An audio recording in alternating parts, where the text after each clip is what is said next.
pessoal! Sejam muito bem-vindas, muito bem-vindos a mais uma edição do podcast Ala Esquerda. Chegamos ao episódio de número 28, é o oitavo em 2020. O Ala Esquerda, que é um podcast semanal que enfrenta os principais temas do ambiente esportivo, desafiando o conservadorismo, o ultraneoliberalismo, que controla as agendas, as pautas, as políticas esportivas. Aqui a gente é resistência, aqui não, burguesão! Então deixa eu movimentar a nossa mesa redonda que só gira para a esquerda. Hoje, de repente, a gente vai até explicar o sentido da palavra mesa redonda, hein? Fica ligado. Eu sou o Alexandre Arraes e já vou mandar um canhotaço hoje para Juiz de Fora, na direção da Mônica Cury. Tudo bem, Mônica? Fala, Alexandre. Aqui não, burguesão. Acho que você tem que começar explicando essa aí, que já é autoexplicável, mas é sempre bom começar o programa com você nesse clima de aqui não, burguesão. Mas bom dia, boa tarde, boa noite para todo mundo que está ouvindo aí. Boa madrugada, né? Não sei. A galera tá aí com os horários todos trocados na pandemia. Mas que tá ouvindo o Ala Esquerda aí 4 horas da manhã. Vale também, gente. Vale ouvir o Ala Esquerda a hora que vocês quiserem. Eu vou mandar uma canhota aqui também pro meu compadre Ebert, que já tá aqui com a gente. Fala, Ebert, como é que você tá? Fala, minha madrinha, minha amiga, minha companheira Mônica. Estou bem. Estou em quarentena, como todo mundo, tentando ficar bem, apesar do Brasil, né? A gente vai tentar aí fazer um programa leve, apesar das notícias não deixarem a gente ficar leve e feliz. O Brasil, logicamente, está tendo que lutar contra uma pandemia e também um inimigo interno, que é assim que a gente tem que chamar esse ser aí que está na cadeira da presidência. Mas enfim, vamos tocar nossa bola, estamos na área mais uma vez, mais uma semana para o Ala Esquerda, hoje sem a Mariana, mas eu quero dizer para vocês também que apesar da Mariana não estar, temos time quase completo. O Thiago acabou de chegar aí na mesa redonda. Então passa a bola diretamente para o Thiago. E aí, meu compadre, beleza? Fala, Herbert. E aí, irmão, beleza? Galera do Ala Esquerda, bom momento a todos. É sempre bom dividir a mesa com vocês.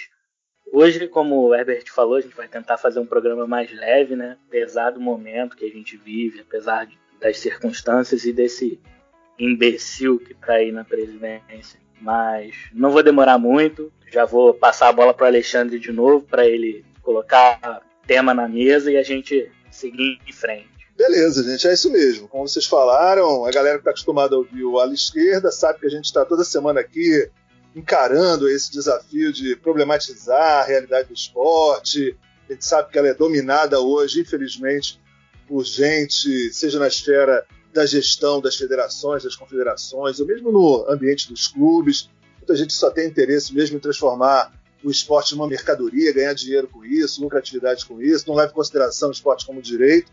Mas hoje a gente queria fazer um lance diferente, né? Estamos aqui nessa pandemia, todo mundo sofrendo para tudo quanto é lado. Vamos tentar fazer um programa um pouco mais leve.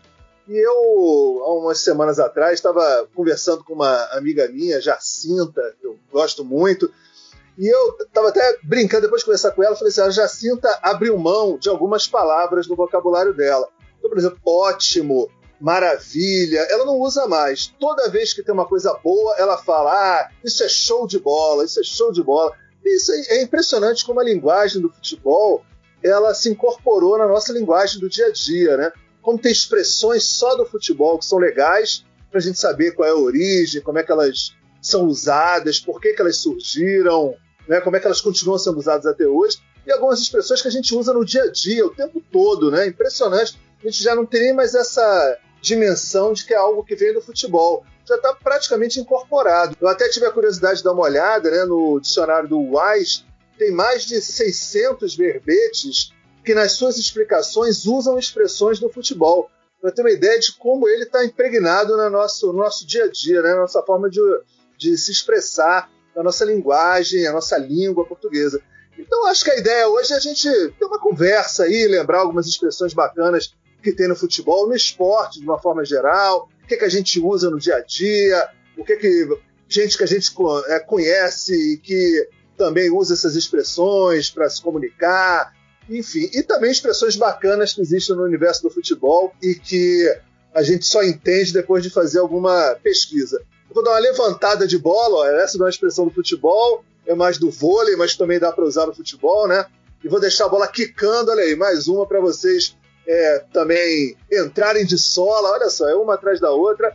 mas que eu achei bacana numa pesquisa que eu fiz hoje, e de um cara que eu queria homenagear, de certa forma, nesse programa, que é o Apolinho Washington Rodrigues, um dos maiores radialistas do Brasil e da Rádio Tupi do Rio de Janeiro, que deve estar se cuidando, porque é um cara que já está com quase 90 anos, tem que se cuidar aí por causa da Covid, e que inventou milhões de expressões que a gente usa no dia a dia. E hoje eu fui ver que aquela expressão chocolate no futebol é uma criação do Apolinho. Ele estava aí numa transmissão, botou uma música, que é uma música cubana, que fala dá-lhe chocolate, não sei o quê, e a partir daí essa expressão foi popularizada e hoje, tantas vezes, quando um time dá uma goleada, a galera usa de novo, né? Um chocolate. Não tinha a menor ideia de onde é que tinha surgido isso. Eu achei que era tão distante do universo do futebol, mas tá aí, o Apolinho e mais uma sacada dele. E aí, Herbert, o que é que você levantou aí pra gente, expressões que você usa, coisas bacanas que você vê do futebol, que a gente pode levar aí no nosso papo aqui no Ala Esquerda 28? Bom, Alexandre, eu trouxe algumas expressões que mais me chamam ou me chamaram a atenção em algum momento da minha vida. E a primeira delas, cara, que eu pesquisei, eu dei muita risada disso, foi o vira-casaca. Pode ser que aí os nossos ouvintes, as nossas ouvintes já conheçam a origem dessa expressão, mas ela tá ligada a um rei, né, o rei da Sardenha, né, que é o Carlos Manuel III, que ele era um rei, logicamente ele tinha o seu reinado, e ele era ameaçado ora pela Espanha e ora pela França. Então, toda vez que ele era ameaçado por alguém, ele trocava as cores da casaca dele. Se ele era ameaçado pela Espanha, ele ia lá e colocava o vermelho e o amarelo. Se ele era ameaçado pela França, ele colocava lá o azul, vermelho e branco. Então, a estratégia dele deu certo, porque ele permaneceu no poder durante 43 anos, e pode ter certeza que, se a gente pesquisar bem, ele tá lá no nome dos fundadores do PMDB, porque isso é bem a cara desse partido. Mas o atual presidente da República utiliza essa prática também, né? Exatamente, com certeza, né?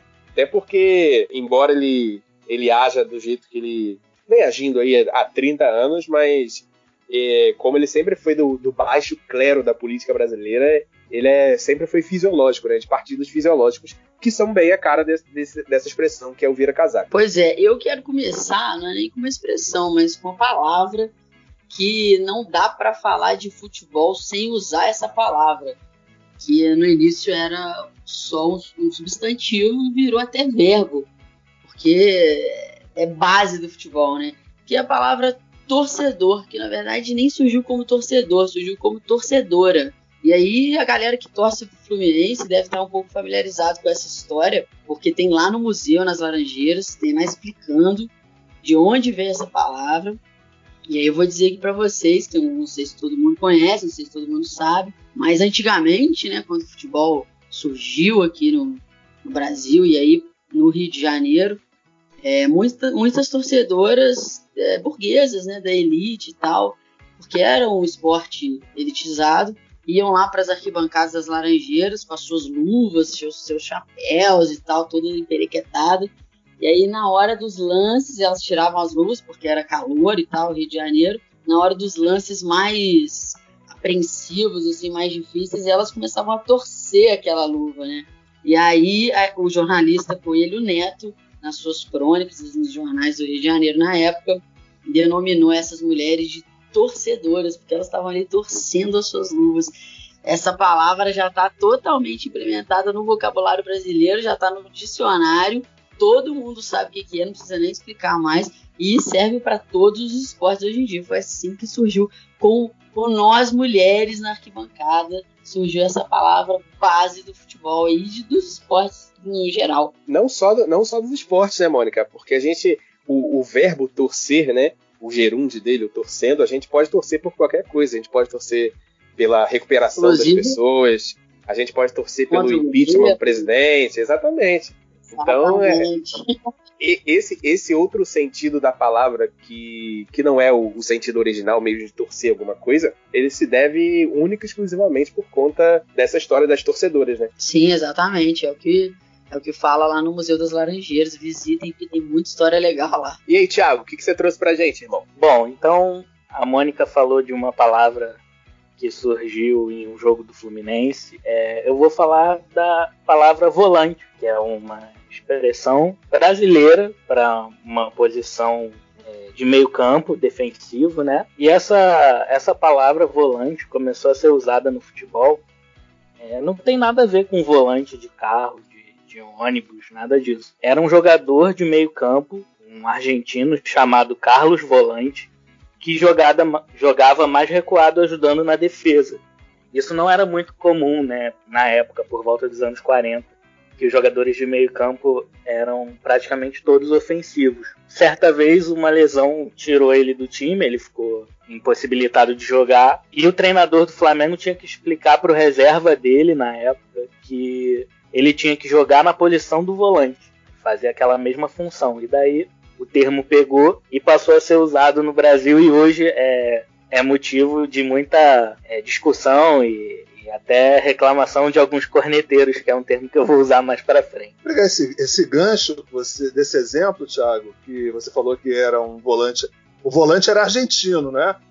Que Sim. É uma outra expressão também, olha, que o papel dos argentinos no futebol brasileiro, que é a expressão gandula, que eu também verifiquei que era um meia argentino que jogou no Vasco da Gama, chamava Bernardo Gandula, e ele era um cara muito raçudo. Quando a bola saía, ele imediatamente já pegava a bola, porque não existia essa figura, né, do Gandula naquela época, dessa figura, desse garoto, alguém que ficasse ali do lado de fora para pegar as bolas. Ele imediatamente já pegava, e aí quando os times começaram a contratar garotos ou requisitar garotos para ficarem fazendo esse serviço na beira do campo, a galera do Vasco já tinha até o nome, falava, era o Gandula, do jeito que o Gandula fazia. Então, olha o papel dos argentinos aí nos nomes que a gente foi adotando o tempo todo aqui no futebol brasileiro. Verdade. Exatamente. Enfim, ainda bem que eles não tinham um nome mais comprometedor aí, né? Porque os argentinos às vezes têm sobrenomes bem bizarros. Nada contra, mas é verdade. Eu trouxe uma expressão que não necessariamente ela surgiu do futebol. Ela surgiu na nossa sociedade mesmo, brasileira, possivelmente carioca, pela minha pesquisa, mas ela foi amplificada pelo futebol. Hoje em dia está até em desuso, a gente tem até outras, mas essa expressão é a marmelada. Então a origem dela é bem cômica, porque ela se refere numa época onde os doces industrializados eles eram bem caros, e aí os adultos, né, os pais, as mães, os tios, eles compravam os doces que eram mais baratos e mais acessíveis para dar às suas crianças. E marmelada era um deles. Então, o famoso doce de batata doce, né? Então, era uma espécie de enganação, um truque, né? Então, essa expressão acabou indo para o futebol para casos onde se envolvia alguma sabotagem, algum tipo de truque mesmo, alguma virada de mesa, alguma coisa do tipo, ou resultados arranjados, principalmente.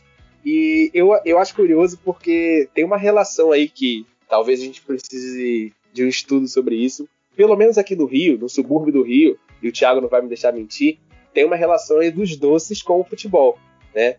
Além do marmelada, quando se tem um chute fraco, por exemplo, aqui no subúrbio, um chute sem potência, é o chute bananada.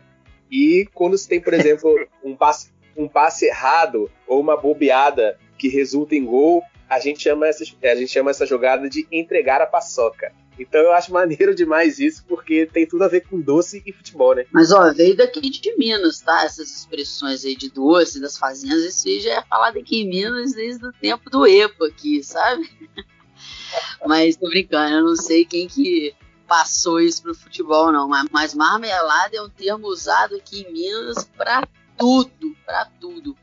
E aí, sabe algo que influenciou muito nas expressões do futebol, além do rádio, né, que o Alexandre já citou aí, os radialistas inventavam expressões, palavras, apelidos para os jogadores, né, os apelidos mais geniais, mais engraçados aí, são dos jornalistas de rádio e dos cronistas de antigamente.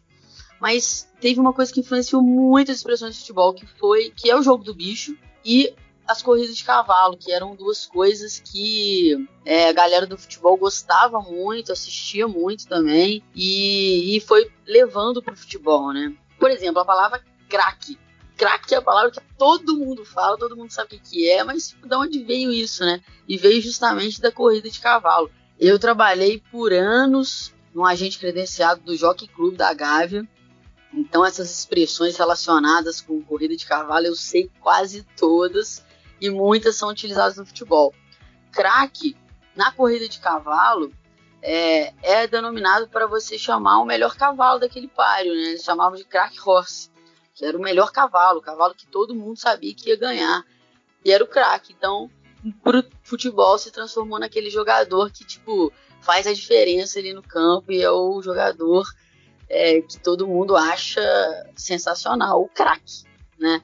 Muita coisa veio da corrida de cavalo. Pule de 10, que vários radialistas falam, muita gente não sabe de onde vem da corrida de cavalo. Pule de 10 é aquele cavalo que paga 1 por 1. Se você joga R$100 e ele ganhar, você volta com seus R$100, é uma pule de 10. Demais, essa eu não sabia. Eu já sabia do crack, mas o pule de 10 eu não sabia, não. O crack não é do creme cracker? Não, tem nada a ver?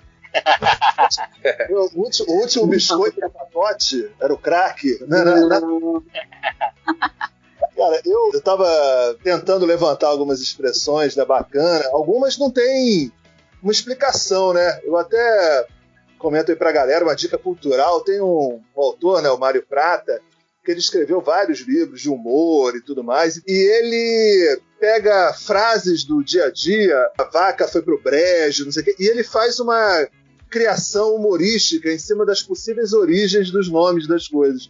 Então tem muita coisa que realmente não tem uma origem certa, né? Como, por exemplo, o frango do goleiro. Por que é chamado de frango?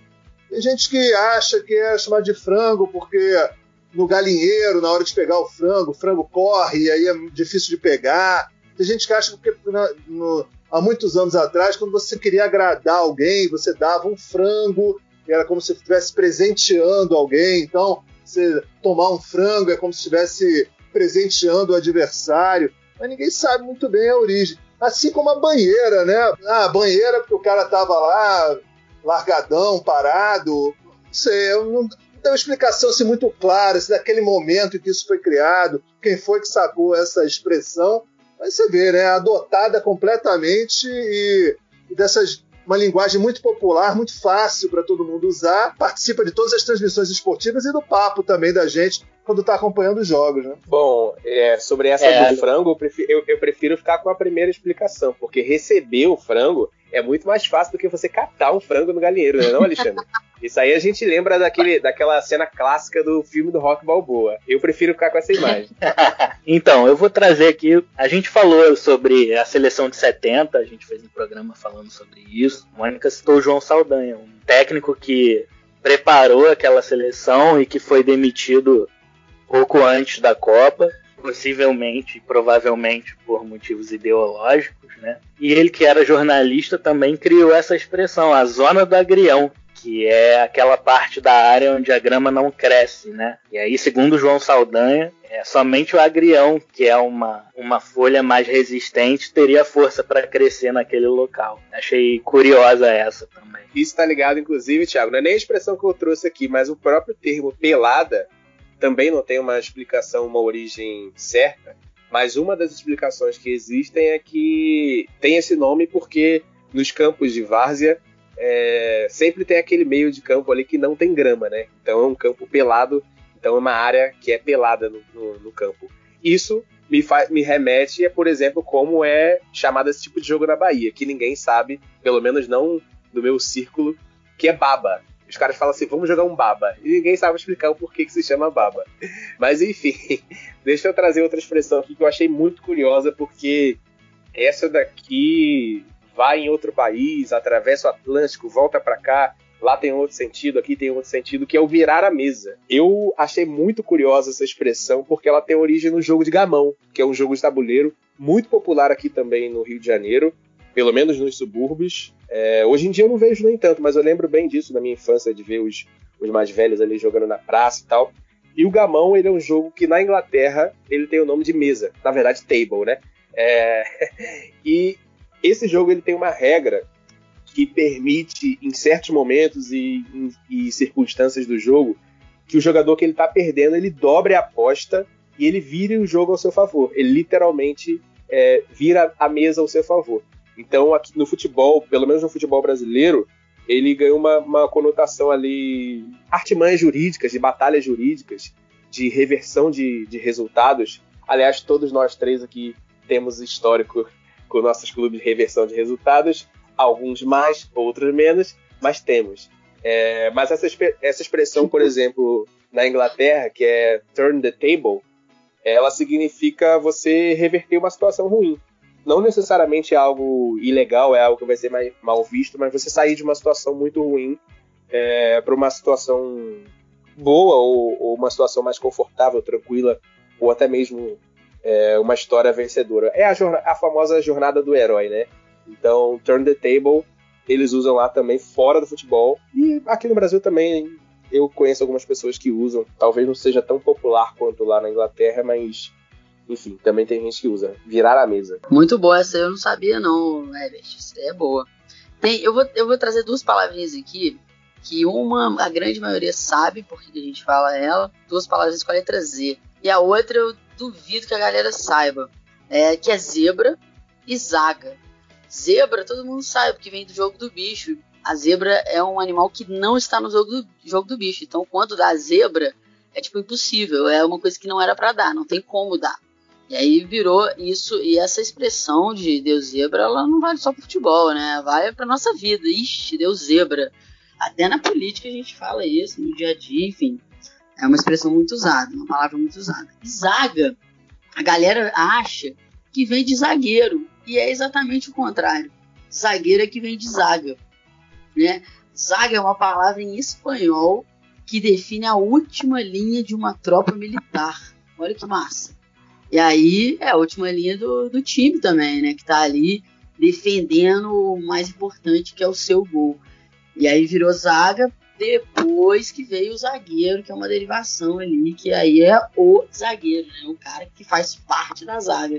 Você sabia dessa aí, Alexandre? Não sabia não, bacana. Esse é um lado que acaba... Tem coisas interessantes, tem coisas mais problemáticas, que é a utilização dessas expressões militares no futebol. Tem muita, né? Você vê que é o artilheiro, né? Que também é uma figura militar. Tem, assim, fuzilou, né? Na hora de chutar. A gente tem um conjunto de expressões. Falando tá com bala na agulha, né? Que são expressões meio militarizadas, ou do campo aí da polícia, às vezes, e que são usadas o tempo todo no futebol. Eu não sei nem se isso, aí teria que realmente fazer uma pesquisa, se é uma coisa mais recente, que foi incorporada já com uma herança da época da ditadura militar, ou se são coisas mais antigas. Esse, certamente, da zaga é uma coisa mais antiga, né, da forma com que é estabelecida. Agora, tem muita expressão que depois os próprios jogadores vão usando, né, essa coisa do ceifador, do não sei o quê, que tem o tempo todo o uso dessas expressões meio militares, no esporte em geral, mas muito no futebol. Agora, dois exemplos de expressões que eu gosto muito, estão mais restritos ao ambiente do esporte, mas eventualmente podem ser usadas fora dele também, e que eu acho que é uma leitura bacana dessas questões de poder, né, um certo reconhecimento do desequilíbrio de poder na sociedade. Uma, a Mônica até já falou sobre isso quando a gente fez o nosso programa sobre English Game, e o Cartola, né? O que era o Cartola? Que era justamente isso, aqueles burgueses milionários que controlavam a federação de futebol e chegavam para aqueles espaços de decisão com as suas cartolas. Mas é uma outra expressão que a gente usa muito aqui também, que é o tapetão, né? Foi decidido no tapetão. E o que é? Justamente isso. A ideia de um lugar com os tapetes em que ficam aquelas pessoas mais poderosas, mais ricas, né? De certa forma meio inalcançável para a galera mais humilde, para o torcedor geral, que fica distante daquela decisão, né? Então, as decisões que acontecem nos tapetões. Então, eu acho interessante também uma expressão que aí acho que tem uma dimensão política também, social, e é incorporada no futebol. Alexandre, concordo, mas eu acho você um corneteiro, entendeu?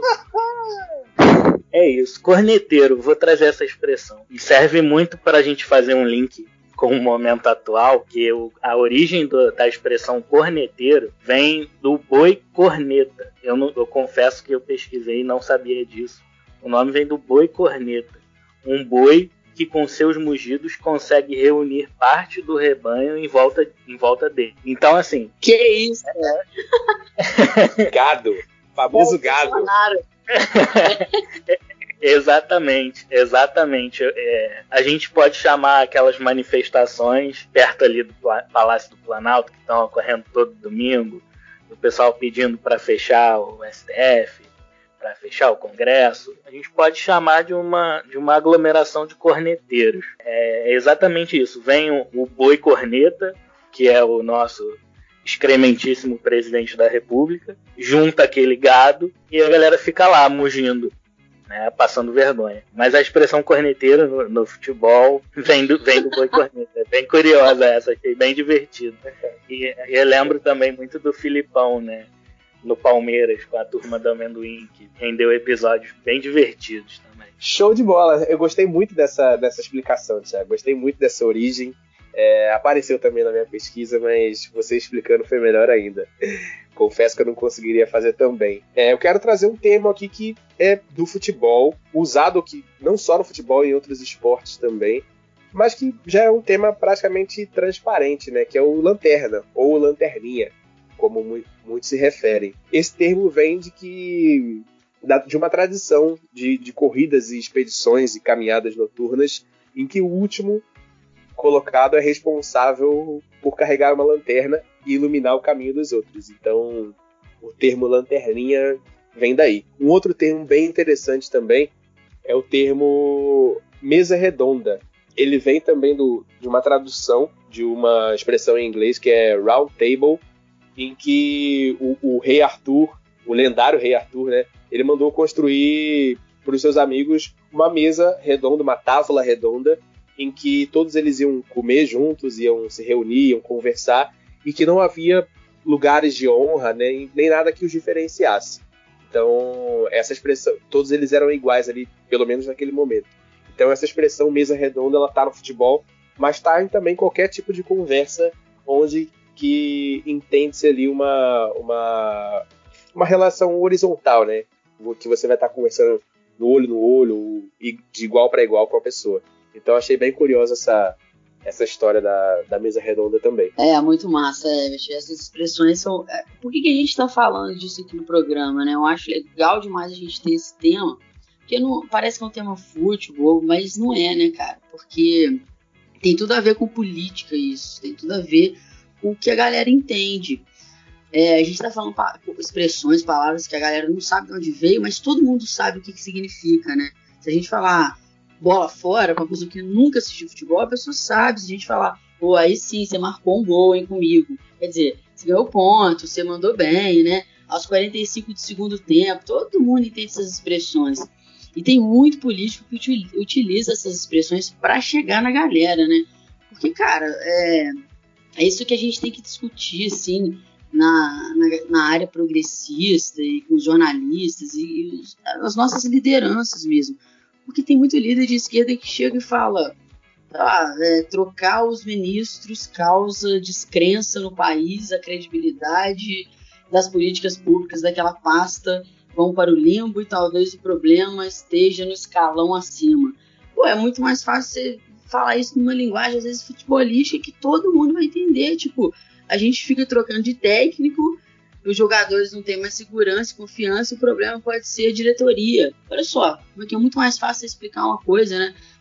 O cara fala, a conjuntura não favorece as nossas ideias, o jogo tá ruim pra gente. É muito mais fácil falar, o jogo tá ruim pra gente, todo mundo vai entender.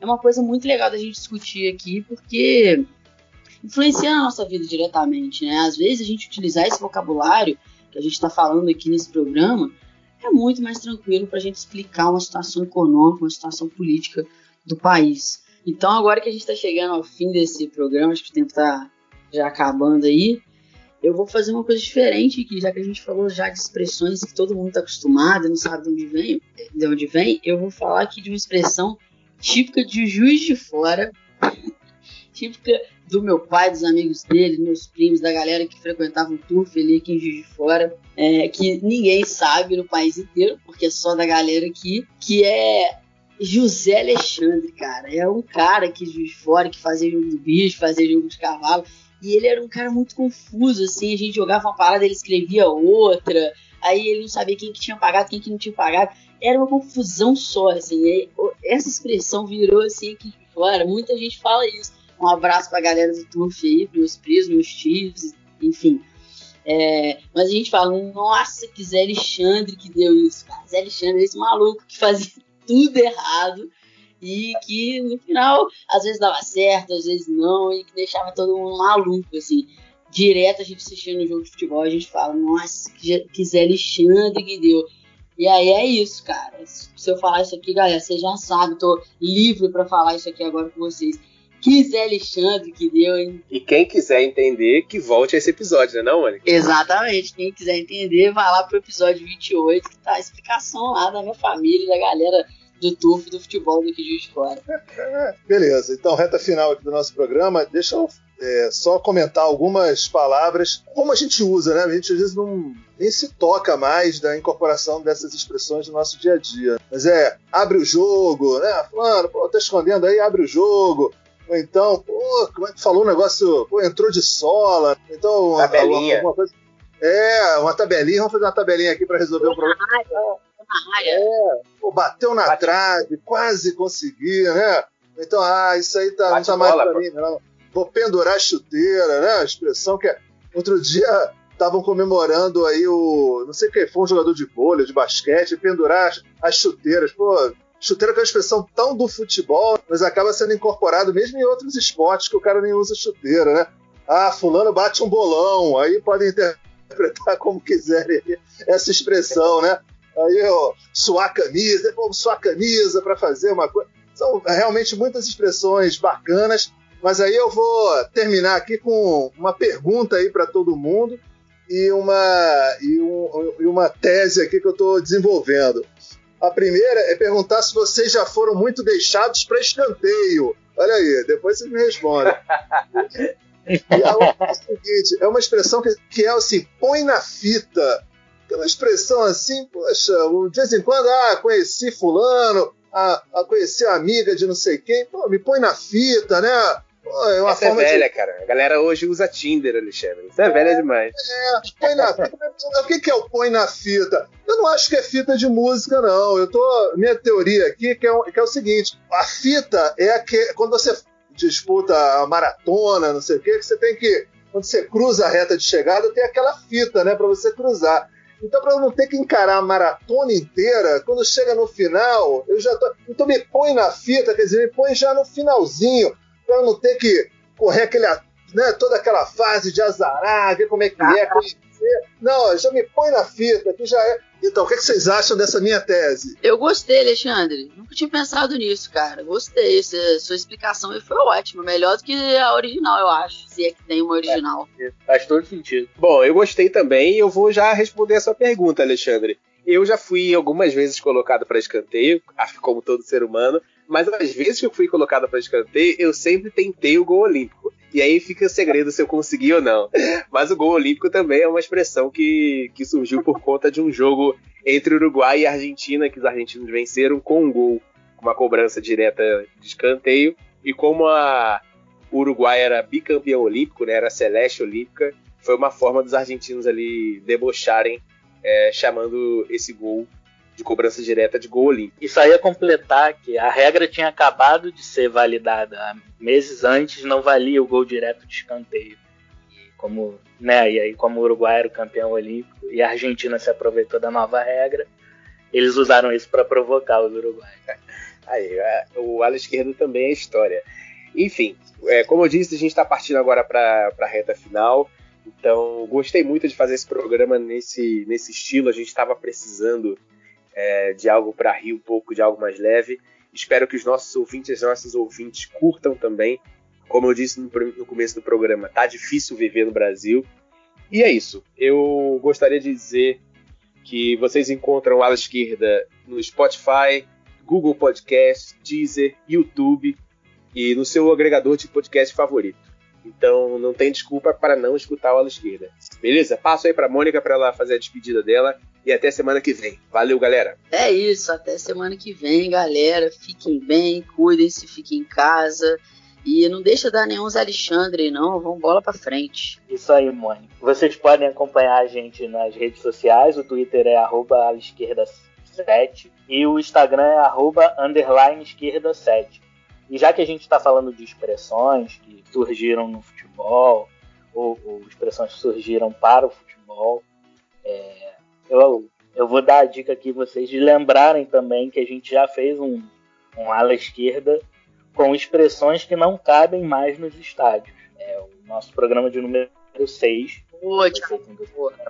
E é uma dica para complementar esse programa de hoje. Bom momento a todos. Espero que fiquem bem, se cuidem, respeitem as orientações da OMS, ignorem o presidente. E um bom momento. Até mais. É isso aí, gente. Vamos embora. Vamos partir pro abraço virtual, né? Valeu, gente. Até semana que vem. Valeu. Valeu. Tchau, tchau. Muito bem.